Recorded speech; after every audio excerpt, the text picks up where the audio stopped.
This problem of dealership real estate is just another crack in the hull in the sinking ship that is Legacy Automotive. In this video, we're going to be exposing a multi-billion-dollar dark secret of Legacy Automotive, and it's sitting right beneath their feet. I'm Josh West, and this is Josh West 24/7. I'm a 15-year veteran of Legacy Automotive and a top performer in the field, but now I see that the Legacy Auto dealership network is completely obsolete, and I'm going to continue to show you why. Real estate, land ownership is how most dealership owners have built their wealth over the years. They own large plots of land and hold for a long period of time. The car business pays for the land and turns a profit. All the while, the area around the dealership matures and increases in value. The car business is just too lucrative to sell the land. Some owners will sell the dealership business and only keep the land, renting it to the new car business owner. A great example is a domestic dealer in the GTA or Greater Toronto area here in Canada who sold at the peak of the market in 2022, sold his Dodge Chrysler dealership to an automotive group and kept ownership of the land. This location happens to be in a congested area that badly needs more residential housing. The auto group got absolutely hoodwinked and now has nothing but a sinking ship with no appreciating asset. Nice move by the seller. Legacy automotive manufacturers have already clearly stated that they plan to build far less inventory units overall. This means dealerships no longer need the large acreages of parking, yet continue to carry the costs of the larger piece of land while it does not provide any revenue. The largest dealer group in Canada has 75 franchise dealerships across the nation. The largest dealer group in the United States has 267 stores across 24 states. Over 17,000 new car dealer franchises are in use as of 2023 in the USA. That's a lot of dealerships that are going to be affected by falling real estate values due to their current business absolutely collapsing. According to BDO Canada, the key factors in determining dealership valuations are as follows: market trends and conditions, sales mix, inventory brand portfolio, real estate location, workforce absorption rate, and technologies. Going through each one of these factors, once impacted by the advent of new massive competition, implementation of direct-to-consumer retailers, lacking innovative and compelling products, unmotivated staff who clearly see what's happening to the business, and massive costs to the dealerships to adopt new systems and technologies for sales and service, all point to plummeting valuations. And you say, well, what does that mean? In short, it means that the land value is not what the owners anticipated. As dealerships begin to close, the value of the land that they sit on begins to plummet.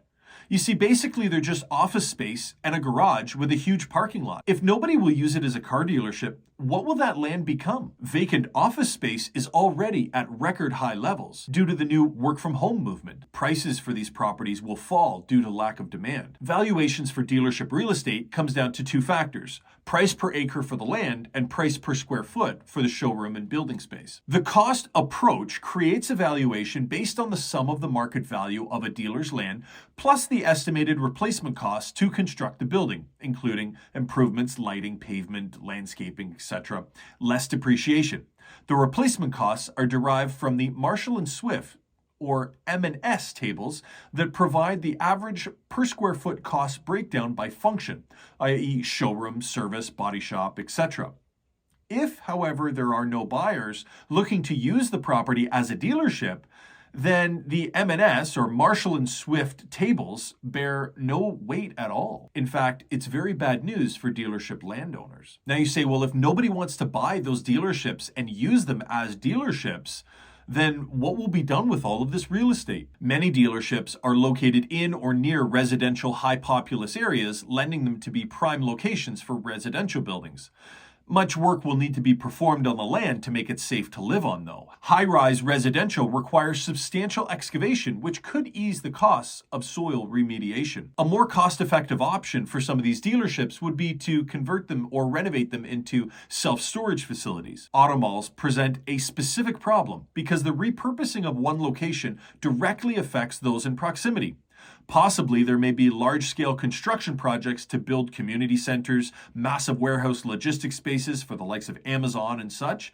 Perhaps there will be some repurposed into community parks, learning centers, office complexes, or shopping centers. But the problem comes that if one store closes in the auto mall, the use cases for such a store are very slim outside of automotive. What are you going to do in an auto mall if, let's say, the Honda store shuts down and is absolutely vacant and there's no other dealership that wants to take that space? Well, the problem is they're surrounded by other floundering dealerships. So really, what are you going to put in that space? The amount of buyers looking for a building like that in a location like that are very low, and therefore it drops the value of the property because there's just simply less buyers. And that begs a bigger question. What happens when the supply of these buildings rises? When more and more dealerships collapse? What happens to the prices? Well, they fall. Some dealerships will be repurposed into central service centers or delivery centers for EV manufacturers and other newcomers such as Tesla, Rivian, Lucid, BYD, and VinFast. Now, what's that dark secret, you ask? Well, I'll tell you.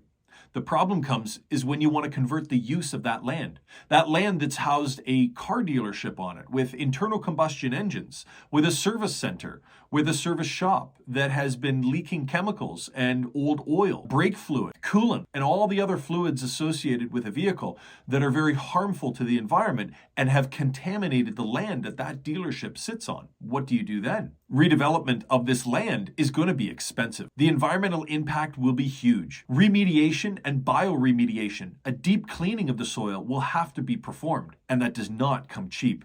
In fact, costs range from $20 to $80 US per cubic yard.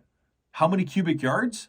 Thousands. This could take the cost of remediation into the millions of dollars depending on the site size. Well, if a potential buyer is looking at a bill of hundreds of thousands or potentially millions of dollars to remediate just the soil before they even change the use of the building, what's that going to do to the resale price of this land? If all of a sudden you're slapped with $1 million bill, well, you're going to lower the price. And what does that mean for the seller?